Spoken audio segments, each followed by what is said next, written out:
नमस्कार, स्वागत है आपका यो स्टॉक्स में। आपके साथ मैं हूं अभिषेक सत्यव्रतम और मेरे साथ है मेरी सहयोगी पूजा त्रिपाठी। बाजार में आज हम दिख रहा था कमजोर शुरुआत हुई थी, लेकिन कमजोर शुरुआत के बाद बाजार ने बहुत अच्छी रिकवरी की है और निफ्टी तकरीबन 150 अंकों के सुधार के साथ 18,550 की ऊपर जाकर ट्रेड कर रहा है।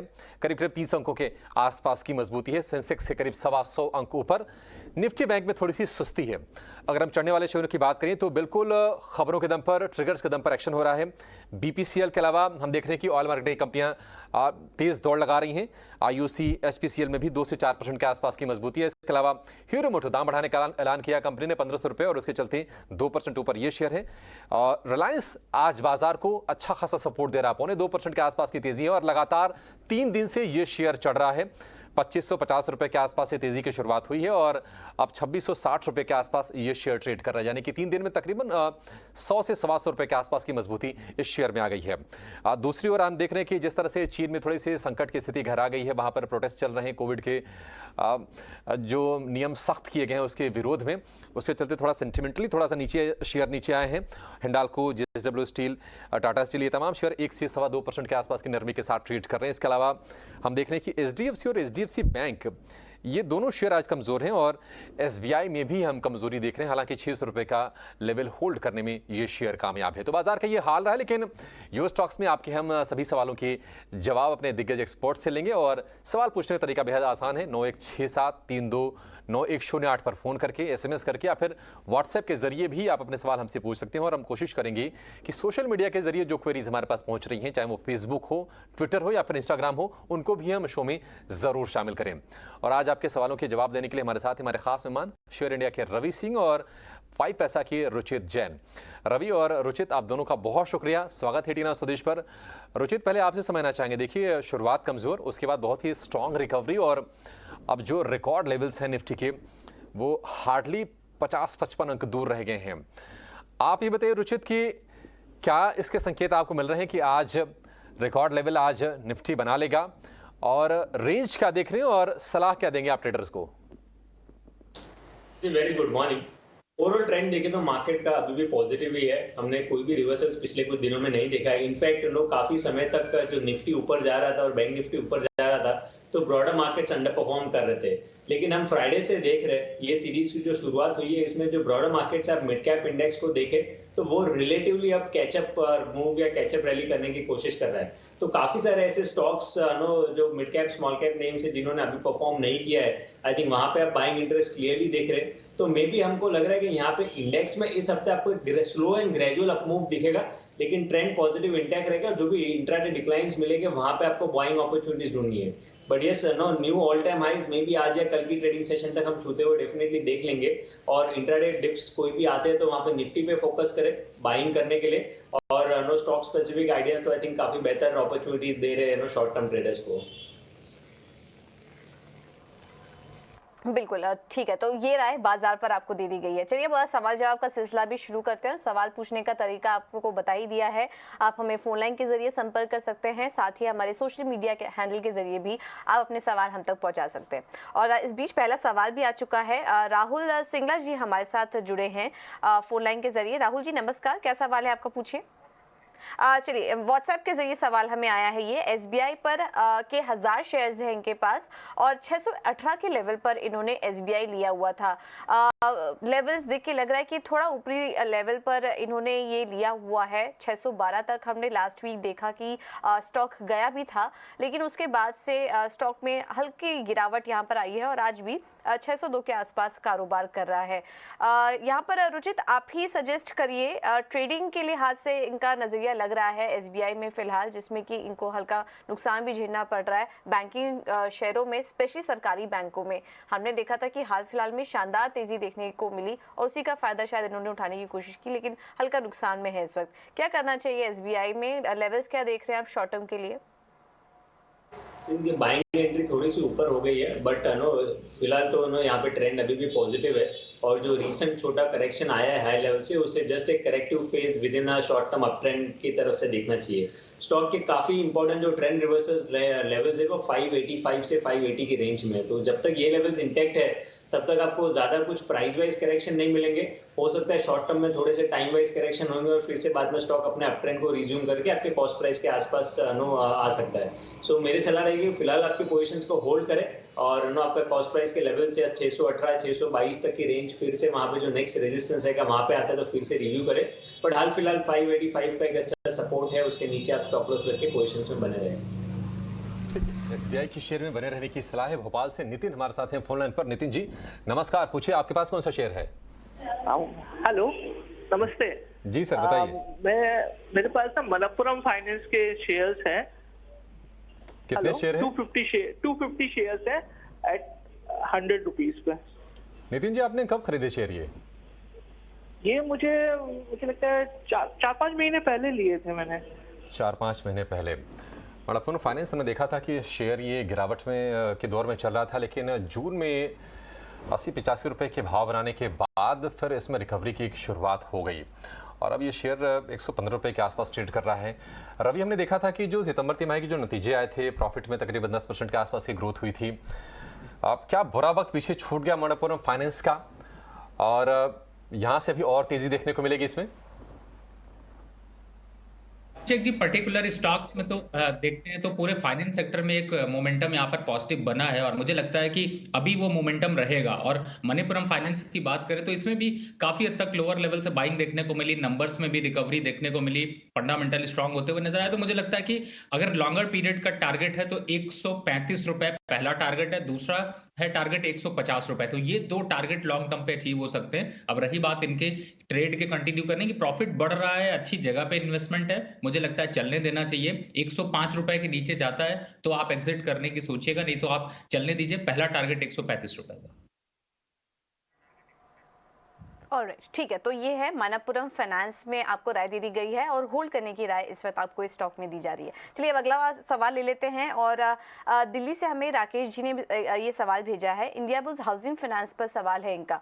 2500 शेयर्स इन्होंने 75 के भाव पर ले लिए थे, 75 के भाव पर इन्होंने लिया हुआ है और इस वक्त अगर प्राइस पर नजर डालें तो 144 पर कारोबार कर रहा है। काफी शानदार लेवल पर इन्होंने एंट्री ली और तकरीबन 17 लाख के आसपास का इनको, माफ कीजिएगा, 1,70,000 के आसपास का इनको इस वक्त यहाँ पर मुनाफा हो रहा है। तो काफी अच्छे लेवल पर एंट्री ली, होल्ड किया और क्लियरली इसको यहाँ पर फायदा यहाँ पर देखने को मिल रहा है स्टॉक में। रवि आप ही सजेस्ट करिए क्या करें इस शेयर में? अभी भी बने रहना चाहिए, आपको और अपसाइड दिखाई दे रहा है या फिर जो भी मुनाफा हो रहा है वो लेकर निकल जाए? इंडिया बुल्स हाउसिंग फाइनेंस है, आज भी हम देख रहे हैं 4% मजबूत ये स्टॉक इस वक्त कारोबार कर रहा है। देखिए पूजा जी, ये एक ऐसा स्टॉक है जो काफी स्पेकुलेशन में भी रहता है और काफी मोमेंटम जो है वो एबनॉर्मल से देखने को मिलते हैं। फिलहाल प्रॉफिट आ रहा है, मैं कहूंगा कि आप 50% प्रॉफिट अपना बुक कर लीजिए और दूसरा एक स्टिक स्टॉप लॉस डाल लीजिए यहाँ पर 125 रुपए का। अगर 125 के नीचे जाता है तो पूरी तरह से एग्जिट हो जाइए, क्योंकि ये स्टॉक बहुत ज्यादा आपको लंबे समय में प्रॉफिट नहीं देगा। अभी हमने जस्ट चर्चा करी थी, मनप्पुरम बहुत ज्यादा अट्रैक्शन में यहाँ पर दे सकता है आपका। एल फाइनेंस, वो दो स्टॉक्स ऐसे हैं जिनमें कि आप अपनी जो पोजीशन आधी काटते हैं अभी करंट लेवल पे, उनको वहां पर शिफ्ट कर लीजिए, प्रॉफिट और बढ़ेगा। ठीक है, इंडिया बुल्स हाउसिंग फाइनेंस को लेकर ये व्यू रवि का। आगे बढ़ेंगे, मुंबई से समीर राजगुर जी का सवाल लेंगी और ये आया है सोशल मीडिया के जरिए, यानी कि व्हाट्सएप के जरिए सवाल आया है। आईटीसी के इनके पास 900 शेयर हैं 199 रुपए के भाव पर। रवि आपसे व्यू चाहेंगे। आईटीसी हमने देखा था कि इनके भाव से तो बहुत अच्छी रिटर्न्स मिल रहे हैं और यही वो प्राइस पॉइंट था जहां पर समझ में नहीं आ रहा था कि यहां से अब शेयर जाएगा कहां पर, लेकिन आज ये 350 रुपए के आसपास ट्रेड कर रहा है, अपने बिल्कुल हाईस पे टिका हुआ है और अच्छे कन्विक्शन के साथ ब्रोकरेजेस की रिपोर्ट भी आ रही है शेयर को लेकर। आईटीसी आपको भी लगता है कि 199 वाला कम से कम डबल तो होगा ही शेयर ये? देखिए अभिषेक जी, मेरी राय थोड़ी सी डिफरेंट पॉइंट ऑफ व्यू से मैं देना चाहूंगा और खास तौर से इनसे बोलूंगा कि इस बात का ध्यान रखिए। देखिए 340 और 345 ये लेवल जो है, इन लेवल्स पे स्टॉक थोड़ा थकता हुआ सा नजर आ रहा है, क्योंकि 200 रुपए से रैली स्टार्ट हुई, जैसा अभिषेक जी आप देख ही रहे हैं। तो मुझे लगता है कि इन लेवल्स पे आने के बाद अब 40-50 रुपए का यहाँ पर करेक्शन रहेगा या फिर आने वाले 1 महीने तक अभी मार्केट थोड़ा ठंडा पड़ा रहेगा, यानी कि बहुत ज्यादा मूव नहीं होगा। तो आपके पास ऑप्शन है। अगर आप लॉन्ग टर्म प्लेयर हैं और लंबा लॉन्ग टर्म आप रखते हैं तो मुझे लगता है बिल्कुल बने रहिए, मत छेड़छाड़ करिए। स्टॉक अच्छा है और आपको आने वाले 6-8 महीने में ये जो डबल की यानी 400 की उम्मीद की जाती है वो आपको देखने को मिलेगा। लेकिन अगर आप स्ट्रैटेजिकली प्ले करना चाहते हैं तो मैं सजेस्ट करूंगा कि 50% एक बार को मुनाफा वसूल लीजिए। 310, 305 और 315 या 320 ये लेवल्स आते हैं तो आप दोबारा एंट्री कर लीजिए, थोड़ी जॉबिंग कर लीजिए। अगर इस टाइप की स्ट्रैटेजी रखते हैं तो आप अपने मुनाफे को बढ़ा पाएंगे, लेकिन इसका ये मतलब नहीं कि स्टॉक खराब है, थोड़ा करेक्ट जरूर होगा लेकिन आपको दोबारा एंट्री कर, तो आप ये स्ट्रैटेजी भी फॉलो कर सकते हैं। अदरवाइज चलने दीजिए, 400 रुपए तक का लक्ष्य आने वाले समय में देखने को मिलेगा और उतनी लंबी रैली के लिए इसके नंबर सपोर्ट कर रहे हैं। आपको जिस हिसाब से ग्रोथ होनी चाहिए वो सपोर्ट कर रहे हैं। फरवरी में बजट है, उससे पहले इसके प्राइसेस और बढ़ जाते हैं तो उसका फायदा आपको मिलेगा। मशक्कत अगर करना चाहते हैं तो यहाँ से थोड़ा सा प्रॉफिट समेट के थोड़े से नीचे के लेवल पर एंट्री करने की कोशिश आप कर सकते हैं, अदरवाइज कोई ज़रूरत नहीं है। शेयर में कोई दिक्कत नहीं है। एक्साइड भी इनके पास है, 900 शेयर है 190 रुपए के भाव पर। 6000 करोड़ रुपए के आसपास का ये कैपेक्स करने जा रहे हैं lithium ion manufacturing, battery manufacturing के क्षेत्र में। और हमने देखा था कि एक्साइड में लगातार मोमेंटम बना हुआ है और अब ये शेयर 186 रुपए के आसपास ये ट्रेड कर रहा है। हालांकि 190 के आसपास की खरीद है। रुचित, आपको क्या लगता है एक्साइड को लेकर? क्या इसमें जो एक्साइटमेंट है वो बनी रहेगी अभी? थोड़ा mid to long term view रखिए, क्योंकि स्टॉक में देखिए तो ऑलरेडी काफी बड़ा अंडर परफॉर्मेंस या एक करेक्टिव फेज हमने पिछले कुछ महीनों में देखा है। और उसके बाद रिलेटिवली अगर देखें लास्ट 2-2.5 महीने में एक ग्रेजुअल अपमूव ये स्टॉक में रहा है। अब दोनों ही बैटरी स्टॉक्स देखेंगे, Amara Raja batteries as well as Exide, तो जो रिसेंट अपमूव आया है उसमें काफी अच्छा वॉल्यूम बना है। और यूजुअली जब अच्छे वॉल्यूम्स के साथ में प्राइस अपमूव आते हैं तो ऐसे स्टॉक्स आगे चल के अच्छे रिटर्न्स आपको देने की उम्मीद डेफिनेटली रखनी चाहिए। तो मेरे हिसाब से एक स्लो एंड ग्रेजुअल अपमूव रह सकता है, लेकिन थोड़ा सा मिड टू लॉन्ग टर्म का नजरिया रखें और स्टॉक में बने रहे। आपको आपके बाइंग प्राइस से भी काफी अच्छे रिटर्न स्टॉक में बनते हुए देख सकते हैं। इनिशियली टारगेट्स के लिए 227 के मैं कहूंगा कि 227 के आसपास टारगेट प्रोजेक्शंस रखें, जहां पे फिर आप ये स्टॉक को फिर से अपने पोजीशंस को रिव्यू करें। ठीक है, एक्साइड्स को लेकर रुचित का ये भी एक छोटा सा ब्रेक लेंगे। हमारी खास पेशकश का कमोडिटी की ABCD।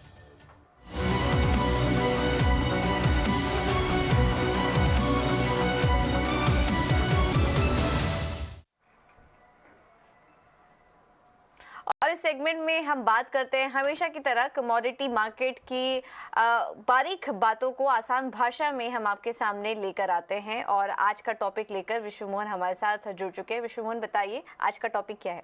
देखिए, कमोडिटी बाजार में अगर कोई भी ट्रेडर अगर ट्रेड करना चाहता है तो उसके लिए बेसिक भी जानना बहुत ज़रूरी है। इसलिए हमने आज चुना है कि ओपन इंटरेस्ट और वॉल्यूम के बारे में। तो ओपन इंटरेस्ट की बेसिक बातें क्या है?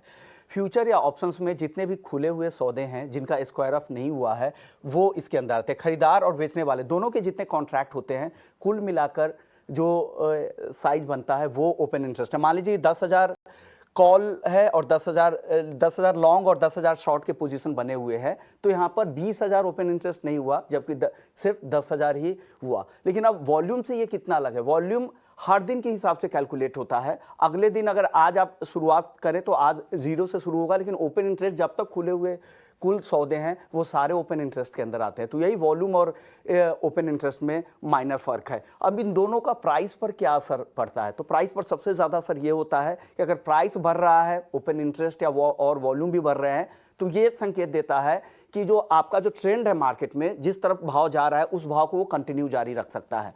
वहीं अगर ओपन इंटरेस्ट अगर घट रहा है, भाव बढ़ रहे हैं, तो लग रहा है कि आने वाले समय में आपका ट्रेंड चेंज हो सकता है।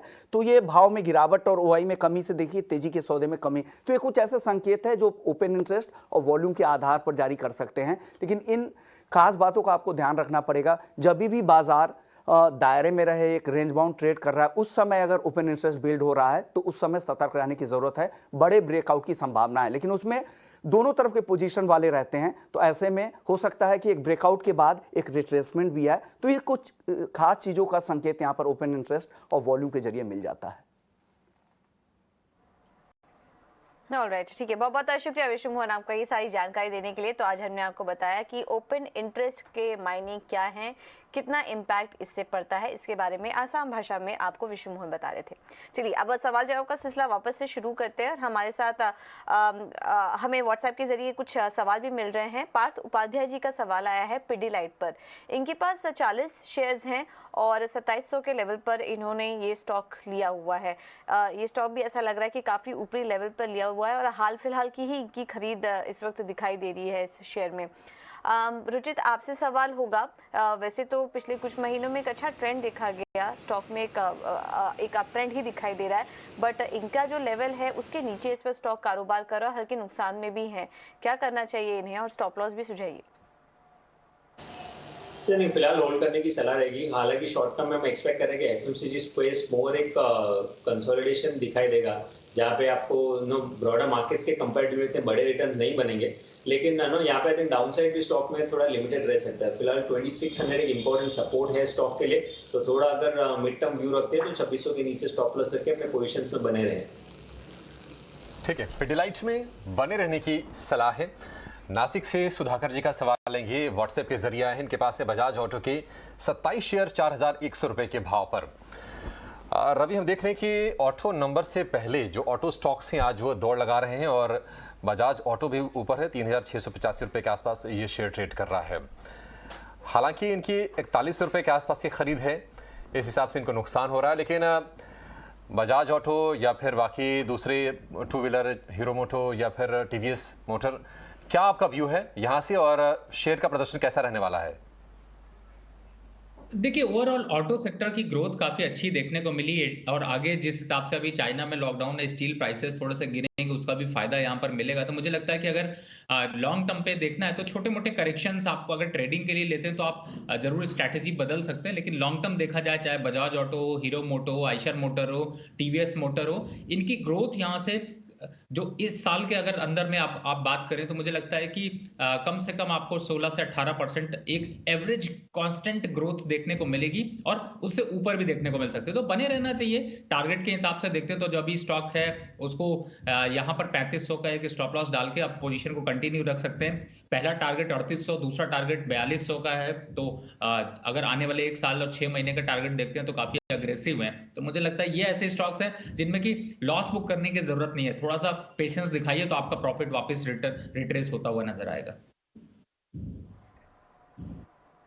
ऑलराइट, तो ये राय आपको बजाज ऑटो और ऑटो स्पेस के स्टॉक्स में भी दे दी गई है। चलिए अब आगे बढ़ते हैं और हमें अगला सवाल आया है टाटा टेली पर। सूरत से विकास जी का सवाल है, विकास कुमार का। टाटा टेली के स्टॉक्स हैं इनके पास, 128 शेयर्स 258 के भाव पर इन्होंने लिए हुए हैं इस वक्त, और स्टॉक देखिए इस वक्त इनकी जो खरीदारी का लेवल था उससे नीचे कारोबार कर रहा है। करीब करीब 20,000 का नुकसान भी इनको इस वक्त हो रहा है। रुचित, आप सलाह दीजिए, टाटा टेली के चार्ट्स कैसे दिखाई दे रहे हैं आपको? क्या और करेक्शन दिख रहे हैं स्टॉक में? आई थिंक पॉसिबल है, क्योंकि हम देख रहे हैं कि यूजुअली स्टॉक ब्रॉडर मार्केट्स के मूव के बावजूद, मार्केट ऑल टाइम हाई के आसपास होने के बावजूद ये स्टॉक में कुछ इतना बाइंग इंटरेस्ट हम नहीं देख रहे। इनफैक्ट रिसेंटली वॉल्यूम्स भी काफी थोड़े ड्राई अप हो गए। तो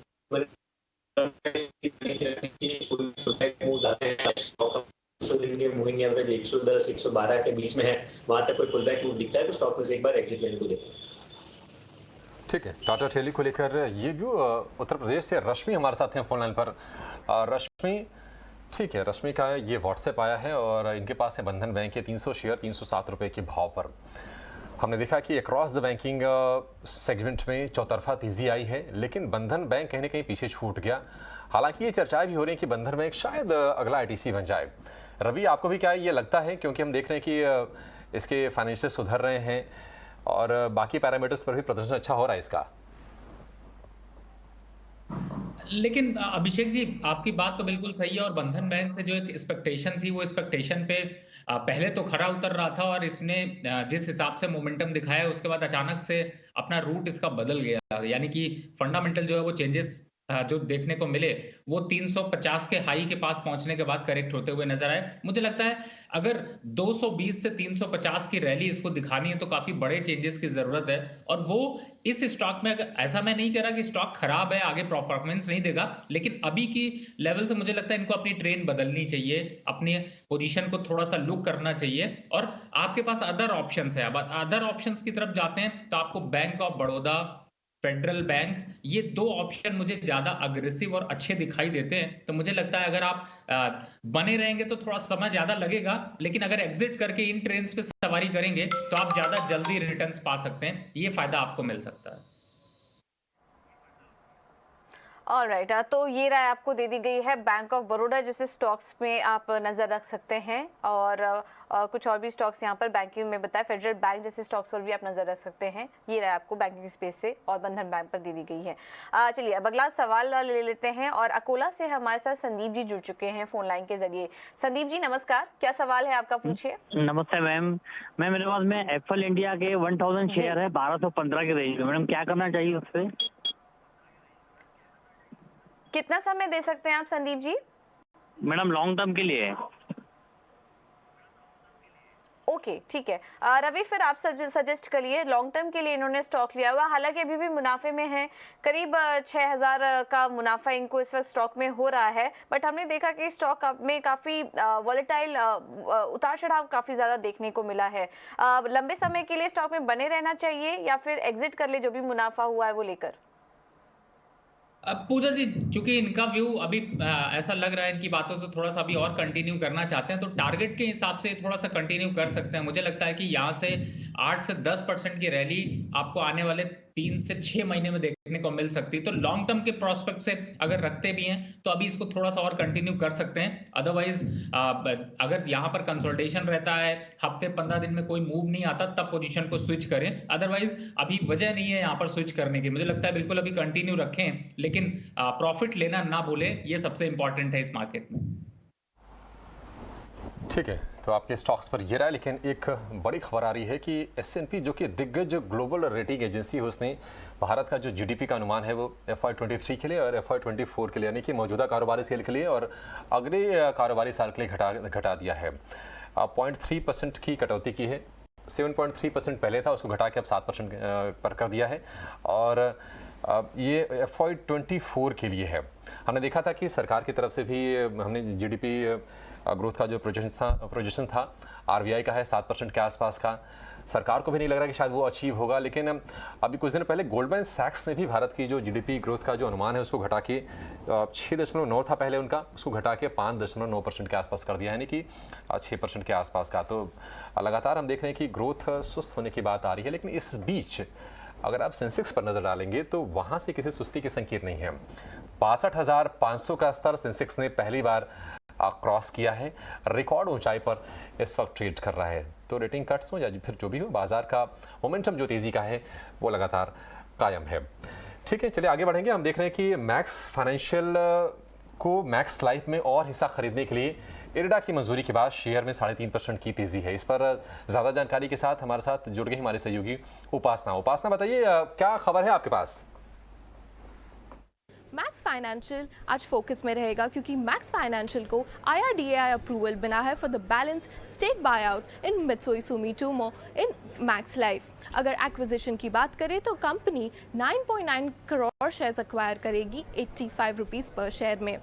अगर शेयर होल्डिंग की बात करें तो acquisition balance stake buy out के बाद कंपनी का share holding in Max Life increase हो जाएगा 87% पे। कंपनी के अनुसार ये ट्रांजैक्शन के बाद होल्डिंग कंपनी के स्ट्रक्चर्स काफ़ी सिंपलर रहेंगे और मैक्स लाइफ का जो शेयर होल्डिंग है वो भी काफ़ी कंसोलिडेट होगा, जिसकी वजह से इन्वेस्टर वैल्यू काफ़ी अट्रैक्ट होगी अकॉर्डिंग टू द कंपनी। ये रीज़न की वजह से मैक्स फाइनेंशियल आज फोकस में रहेगा IRDAI के बैलेंस पे आउट अप्रूवल के बाद इन Mitsui Sumitomo and Max Life. Max Financial को मैक्स लाइफ में 5% हिस्सा खरीदने के लिए इरडा जो कि इंश्योरेंस सेक्टर का रेगुलेटर है उससे मंजूरी मिल गई है, और शेयर हम देख रहे हैं कि 3.5% के आसपास का उछाल है और शुरुआती जो तेजी थी उसको सस्टेन करने की कोशिश कर रहा है शेयर। रवि, मैक्स फाइनेंशियल कैसा लगता है आपको इस भाव पर शेयर, और क्या सलाह देंगे आप? देखिए अभिषेक जी, ये इस टाइप की एक्टिविटी जो होती है उसकी वजह से थोड़ा सा वॉलेटिलिटी बढ़ जाती है और स्टॉक्स परफॉर्मेंस में अग्रेसिव हो जाता है। लेकिन अभी के जो फंडामेंटल नंबर्स यहाँ पर डेवलप होके आ रहे हैं, इंडस्ट्री की ग्रोथ देखते हैं, तो उसमें मुझे लगता है कि थोड़ा सा अंडर परफॉर्मिंग ये स्टॉक रहेगा। तो ऐसी जल्दी नहीं है। अगर आपको लगता है कि 3.5% की रैली आज आपसे मिस हो गई है तो हफ्ते भर इंतजार करिए, इससे भी 5% 7% का डिस्काउंट भी आपको देखने को मिल सकता है। तो थोड़ा सा वेट एंड वॉच की पॉलिसी रखें, ज्यादा बेटर है। अग्रेसिव इन्वेस्टर को थोड़ा सा दूर रहना चाहिए अभी। ठीक है, तो ये राय वेट एंड वॉच की रणनीति बनाने की राय इस वक्त यहाँ पर दी जा रही है। स्टॉक में 3% की तेजी जब ये खबर आई उसके बाद हमने अच्छी तेजी स्टॉक में देखी। अगले दर्शक भी हमारे साथ फोन लाइन के जरिए जुड़ चुके हैं। राधा कृष्ण हमारे साथ जुड़ चुके हैं फोन लाइन के जरिए। नमस्कार, पूछिए आपका सवाल क्या है। नमस्कार जी मैडम, मेरे पास है नजारा टेक का 150 शेयर 160 शेयर थे, 711 रुपए एक बार। और नुकसान हो रहा है आपको राधा कृष्ण जी, हम देख सकते हैं, लेकिन कितना समय और हाँ जी जुबिलेंट फूड का 200 शेयर किस है। भाव पर लिया आपने जुबिलेंट फूड? 607 रुपए के लिए मैम, अप्रोक्सीमेटली 1 महीना हो गया ये, उसका रिजल्ट से पहले लिए मैडम। अभी क्वार्टरली रिजल्ट अनाउंस किया था ना, उससे पहले लिया हूं। 605 के भाव। ठीक है, तो दोनों को समय दे सकते हैं आप? 607 रुपीज 200 शेयर।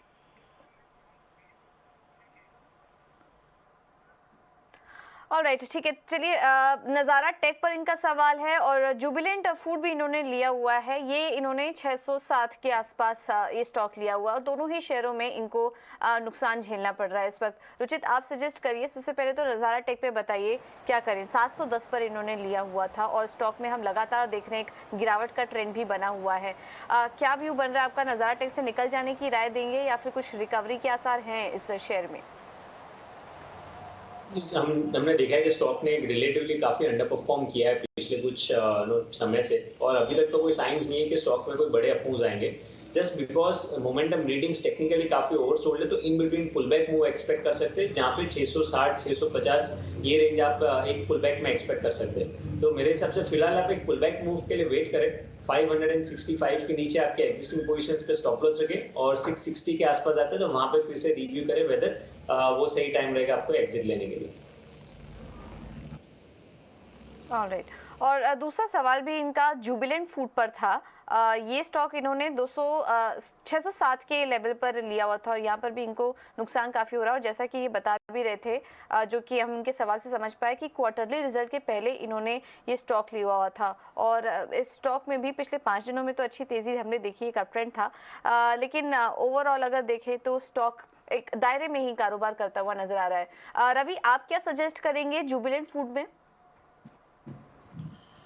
देखिए मुझे लगता है इतनी जल्दबाजी नहीं करनी चाहिए, थोड़ा सा रुकना चाहिए। स्टॉक करेक्ट जरूर हुआ है, अगर आपने मोमेंटम ट्रेड किया है तो मुझे लगता है कि जरूर आपको एग्जिट होने की सलाह दूंगा, लेकिन अभी वापस से इसके लेवल्स को देखते हैं तो 650 और 700 के लेवल अचीव होते हुए नजर आ सकते हैं। स्टॉक अच्छा है, फंडामेंटल नंबर्स स्टेबल हैं और स्टॉक पे काफी हद तक एक कॉन्फिडेंस यहाँ पर बिल्डअप हो रहा है। तो मुझे लगता है कि अभी कंटिन्यू करना चाहिए। अगर एक स्टॉप लॉस यहाँ पर रखना चाहें तो आप 530 रुपए का एक स्टॉप लॉस लेके आप पोजीशन को कंटिन्यू रखें। मुझे लगता है आप प्रॉफिट में भी रहेंगे और एक आपके पोर्टफोलियो में ये थोड़ा बहुत जो है वो ऐड ऑन भी करेगा। 530 रुपए के स्टॉप लॉस के साथ जुबिलेंट फूड में बने रहने की सलाह है। वरुण का सवाल लेंगे, कोलकाता से सवाल आया है व्हाट्सएप के जरिए इनके पास है। टेक महिंद्रा के 500 शेयर हैं 1151 रुपए के भाव पर। रवि, इस वक्त ट्रेड कर रहा है ये शेयर 1086 रुपए। इनके खरीद भाव से बहुत ज़्यादा दूर नहीं है, लेकिन आईटी स्टॉक्स के लिए चुनौती वही है, मार्जिन वाला जो प्रेशर है। इसके अलावा हम देख रहे थे कि एट्रिशन को लेकर थोड़ी सी टेंशन थी। अगली तिमाही तक ये साफ होगा, यानी कि इस तिमाही में काफ़ी कुछ क्लियर हो जाने वाला है। लेकिन आप ये बताइए कि टेक महिंद्रा यहाँ से आपको किस तरह की चाल दिख रही है और वरुण क्या अभी इसमें निवेश बनाए रखें? देखिए अभिषेक जी, इसके माध्यम से मैं जो अभी थोड़ी देर पहले नजारा टेक्नोलॉजी में भी चर्चा हो रही थी उसको भी थोड़ा सा ऐड करना चाहूंगा।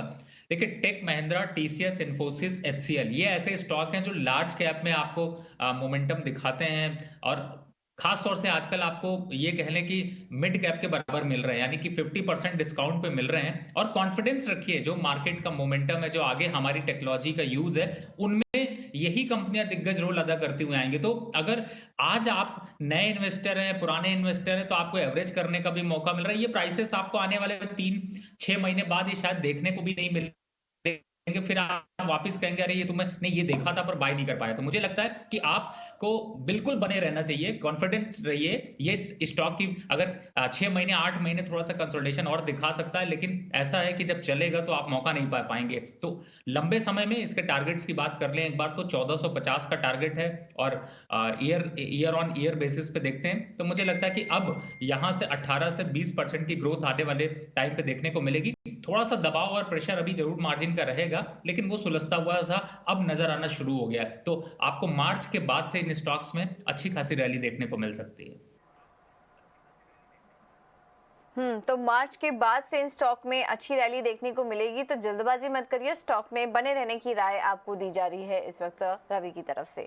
चलिए अब आगे बढ़ते हैं और आपको कुछ बड़े कॉर्पोरेट्स के व्यू भी सुनवा देते हैं। और एसबीआई चेयरमैन दिनेश खारा से हमारे मैनेजिंग एडिटर निकुंज डालमिया ने खास बातचीत की। ओवरऑल क्रेडिट ग्रोथ पर उन्होंने क्या कहा, आइए आपको एक बार सुनवा देते हैं।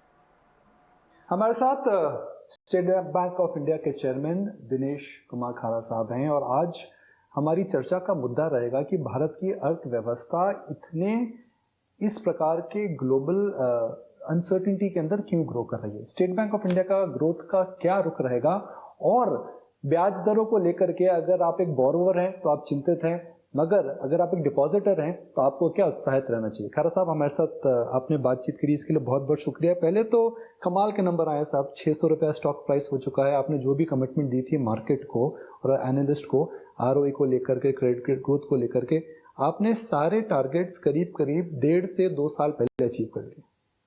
धन्यवाद निकुंज जी आपके इस प्रोत्साहन के लिए। मैं ये कहना चाहूँगा कि हमारी कोशिश हमेशा से ही ये रही थी कि हम अपने सभी स्टेक होल्डर्स के लिए अधिक से अधिक वैल्यू क्रिएट करें, और इसी उद्देश्य से जब हमने काम की तरफ ध्यान दिया तो हमने ये पाया कि जहाँ कहीं संभव था, जो कुछ इम्प्रूव करने की ज़रूरत थी, उन सबको समय से इम्प्रूव किया गया, और उसका नतीजा ये है कि आज हमारे रिजल्ट्स जो हैं काफ़ी अच्छे हैं। इनका कारण क्रेडिट क्वालिटी काफ़ी अच्छी है, और साथ ही साथ जो है फॉलोअप के ऊपर पूरा ध्यान है, जिससे कि जो है जो कोई भी क्रेडिट जो है वो ड्रिफ्ट ना करें। और इनकम में जहाँ तक संभव है हम सभी चैनल्स के थ्रू अपने इनकम को इम्प्रूव करने की कोशिश कर रहे हैं। जब हम इनकम इम्प्रूव कर रहे हैं तो हमारा एक ही ध्येय है कि हम अपने ग्राहकों के लिए अधिक सेवाएं उपलब्ध करवाएं, जिससे कि हमारी इनकम और इम्प्रूव करे। और जहाँ तक ब्याज दरों का सवाल है, मेरा ये मानना है कि अभी हमारी जो लोन बुक है वो तकरीबन 74% तक वो लोन बुक जो है लिंकअप हो रखी है विद MCLR और EBLR से। तो जैसे इंटरेस्ट रेट बढ़ रहे हैं तो उसमें EBLR तो इमीडिएटली रिप्राइस हो जाता है, और जो बाकी का जो MCLR से लिंक प्राइसिंग है उसमें थोड़ा सा लैग रहता है। तो अभी हाल फिलहाल में मेरे को लगता है कि इस क्वार्टर में हमें कुछ उसका और अधिक बेनिफिट मिलना चाहिए। डिपॉजिट्स में भी जहाँ पर हमें लगता है कि जहाँ पर डिपॉजिटर मैक्सिमम आते हैं, उसमें भी हम डिपॉजिटर्स को एक बड़ा रीजनेबल इंटरेस्ट रेट दे रहे हैं, और हमारा सेविंग्स बैंक के प्रोडक्ट में हम बहुत सी और सुविधाएं उपलब्ध करवा रहे हैं, जैसे मल्टी ऑप्शन डिपॉजिट वगैरह, और एक थ्रेशोल्ड के बाद वो टर्म डिपॉजिट में कन्वर्ट होकर अपने ग्राहकों को अधिक ब्याज दर की भी उपलब्ध करवाते हैं उस माध्यम से। ओवरऑल मैं ये कहना चाहूँगा कि क्रेडिट क्वालिटी अच्छी है, इंटरेस्ट रेट्स अच्छे हमें मिल रहे हैं, हमारे मार्जिन्स हमारे अच्छे हैं, और निम हमारा जो अच्छा हुआ है इस कारण से समय से पहले हम अपने कमिटमेंट को पूरा कर रहे हैं। तो अब क्योंकि आप जहाँ जाना चाहते थे अपने लक्ष्य पर पहुँच गए हैं, तो अब नया लक्ष्य क्या है आपके लिए? अभी तो सबसे पहले तो ये कि ये सस्टेनेबल रहे। ये सस्टेनेबल जब एक बार हो जाएगा तो फिर उसके बाद नया लक्ष्य भी हम तय करेंगे बैंक के लिए। तो एसबीआई के चेयरमैन दिनेश कुमार खारा से हमारे मैनेजिंग एडिटर निखिल डालमिया की खास बातचीत, और क्रेडिट ग्रोथ को लेकर काफ़ी कॉन्फिडेंट साउंड कर रहे हैं यहाँ पर खारा साहब। और उन्होंने ये भी बताया खास बातचीत में कि पूंजी को लेकर भी अभी बैंक के सामने कोई चुनौती नहीं है। ठीक है, आगे बढ़ेंगे, लेकिन मार्केट देखिए बाजार इस वक्त अपने रिकॉर्ड हाई से। अगर निफ्टी की बात करूँ, सेंसेक्स तो ऑलरेडी रिकॉर्ड हाइस बना चुका है, 62,500 के ऊपर भी पहली बार निकला है आज, लेकिन निफ्टी सिर्फ 40 अंक दूर आज रह गया है। और अगर आप दिन के निचले स्तर से अगर आप गिनेंगे 18,365 से, तो तकरीबन 200 अंकों के आसपास की रिकवरी आ गई है। और अब दिन की ऊंचाई पर 52 हफ्ते के ऊपरी स्तर पर निफ्टी भी ट्रेड कर रहा है। ठीक है, चलिए कुछ और दर्शकों के सवाल लेते हैं। विनायक श्रीवास्तव का सवाल लेंगे। टाटा कॉफी को लेकर इनका सवाल आया है। 860 शेयर हैं 233 रुपए के भाव पर। टाटा कॉफी 230 रुपए के आसपास ट्रेड कर, इनके भाव के आसपास ही है। रवि, कॉफी स्टॉक्स खासतौर से टाटा कॉफी, आगे किस तरह का मोमेंटम आप देख रहे हैं? देखिए, ये स्टॉक एक ऐसा रहा है जिसने कि जबरदस्त रिटर्न दिए हैं, मोमेंटम काफी अच्छा रहता है, और फंडामेंटल जो स्ट्रक्चर है वो काफी एक साउंड दिखाई देता है, स्टेबल रहता है। तो मुझे लगता है कि बिल्कुल अगर यहाँ से भी देखते हैं तो जिस हिसाब से अभी नंबर्स निकल के देखने को मिले हैं उसके हिसाब से तो ये स्टॉक अभी और बढ़ना चाहिए। 250 पहला टारगेट है, लेकिन आने वाले समय में 270 रुपए तक जाता हुआ नजर आ सकता है। तो बिल्कुल पोजीशन बने रहे हैं, जो नए इन्वेस्टर उनके लिए भी मौका है, और आपने अच्छी जगह बाय किया। मुझे लगता है बिल्कुल यहाँ पर कॉन्फिडेंटली बने रहिए। 250 पहला लक्ष्य रखिए और 270 दूसरा लक्ष्य रखिए। उसके बाद आप अपनी पोजीशन को जरूर रिवाइज करिए, और एक बार को ईटी स्वदेश पे फिर से कॉल करके जरूर पूछिएगा। बिल्कुल ठीक है, तो ये राय आपको टाटा कॉफी में दे दी गई है। अगला सवाल ले लेते हैं। ये व्हाट्सएप के जरिए हमें पुणे से नितिन जाधव जी ने पूछा है। पिरामिड एंटरप्राइजेस के शेयर्स हैं 75 शेयर्स 867 के लेवल पर इन्होंने स्टॉक लिया हुआ है पिरामिड एंटरप्राइजेस का। रवि, आपको कैसी लग रही है कंपनी? हल्का नुकसान इस वक्त यहाँ पर इनको हो रहा है, लेकिन थोड़े ऊपरी लेवल पर इन्होंने एंट्री लेने की कोशिश की है। इस वक्त क्या करना चाहिए? बने रहे स्टॉक में पिरामिड एंटरप्राइजेस में? देखिए पूजा जी, अगर लॉन्ग टर्म के हिसाब से देखते हैं तो एक साल में 66% का नेगेटिव रिटर्न, और 3 साल में देखते हैं तो 54% का नेगेटिव रिटर्न।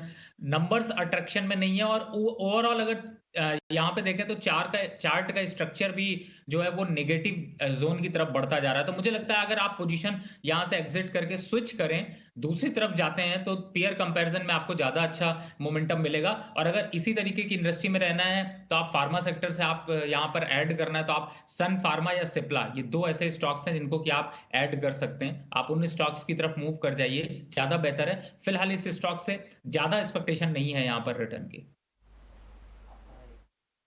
बिल्कुल, और अब ज़्यादा कुछ नुकसान भी नहीं हो रहा है आपको, आप निकल जाइए इस शेयर से। और जो कोर फार्मा कारोबार वाली कंपनी हैं वहाँ पर आप फोकस कर सकते हैं। ये राय आपको इस वक्त पिरामिड एंटरप्राइजेस में दे दी गई है। चलिए फिलहाल इस बुलेटिन में इतना ही सवालों को हम शामिल कर पाएंगे। रुचित जी, आपका भी बहुत बहुत धन्यवाद, और रवि आपका भी बहुत बहुत शुक्रिया समय देने के लिए, तमाम शेयरों पर अपनी राय भी देने के लिए। तो फिलहाल इस बुलेटिन में इतना ही। मुझे और अभिषेक को दीजिए इजाज़त।